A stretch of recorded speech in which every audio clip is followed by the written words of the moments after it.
Bonjour, aujourd'hui nous allons voir comment avoir une bonne récolte de courgettes. Donc ce sera un enchaînement de vidéos tout simplement sur comment faire pour avoir de bonnes récoltes. Donc là aujourd'hui on commence par les courgettes, la dernière fois on a commencé à voir comment on entretenait les tomates. Donc ce sera toute une série de vidéos. Concernant les courgettes, nous allons commencer par voir le semis. Donc principalement, je vous recommande d'effectuer le semis selon les régions entre mars, avril et mai. Donc idéalement le semer dedans sous 20 degrés. Donc c'est la température optimale pour le lever de courgettes. Et semer-les directement en godet. Comme ça vous évitera l'action de repiquer après les courgettes. Surtout que c'est une cucurbitacée assez fragile. Donc semer directement en godet, ce sera beaucoup plus simple. Même vous pouvez mettre, si vous achetez des graines de mauvaise qualité, donc par exemple je vous conseille d'en semer 2 ou 3 dans le même godet, ça optimisera vos chances de réussite. Concernant la composition du terreau, donc idéalement utilisez du terreau spécialement pour semis, voire spécialement pour repiquage, car idéalement ce serait de pouvoir commence à développer sa culture directement dans ce godet. Donc idéalement composé de tourbe blonde, de vermiculite qui permettra de retenir un peu l'eau et de sable sur le dessus du substrat, enfin du terreau, pour faciliter la levée et la germination. Ensuite, donc comment planter ces courgettes? Donc une fois que vous avez semé, alors si la température est respectée, la levée donc se fera assez rapidement. Attendez que les températures extérieures soient assez élevées, donc mi-mai, début juin, toujours pareil selon les régions, mais environ 20 degrés c'est la température optimale de culture pour la courgette. Donc comment les planter? Attention tout d'abord à ne pas abîmer les racines, donc idéalement les planter entre 80 cm et 1 mètre, selon bien entendu la taille que vous voulez qu'elle fasse et selon les précédents si vous en avez. Et pour la plantation, au moins 15 cm.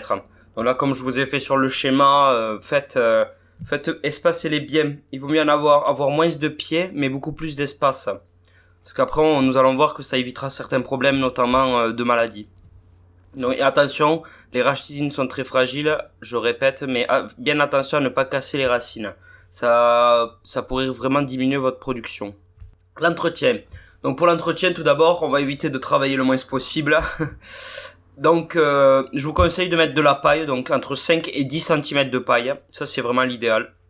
Ensuite, mettez comme irrigation goutte à goutte, donc c'est le plus simple et en même temps le plus efficace. Il existe également des gouttes à goutte, des micro-poreux, donc des tuyaux micro-poreux qui vous permettent d'irriguer tout le long. Pourquoi pas? Si vous avez une petite surface, c'est des tuyaux qui coûtent assez cher. Mais si vous avez une petite surface, pourquoi pas investir là-dedans? Voilà, mettez entre 5 et 10 cm de paille. Ça permettra d'éliminer le maximum d'adventices, donc de mauvaises herbes, et également de retenir l'humidité, sachant que la courgette est une plante très demandeuse en eau. Donc voici l'une des maladies que j'ai voulu vous présenter. Donc il s'agit de l'oïdium. Donc on le voit principalement par apparition de taches grises sur le dessus et le dessous des feuilles. Il se transmet avec du vent, donc c'est difficile à arrêter. C'est pour ça qu'il est vraiment essentiel d'espacer au maximum vos plants pour limiter la prolifération de ce champignon. Sa température optimum est 27 degrés, donc l'été c'est vraiment très bien pour lui. Et en plus de ça, il lui faut une hygrométrie, je l'ai pas indiqué, mais il faut une hygrométrie de 50 à 60%.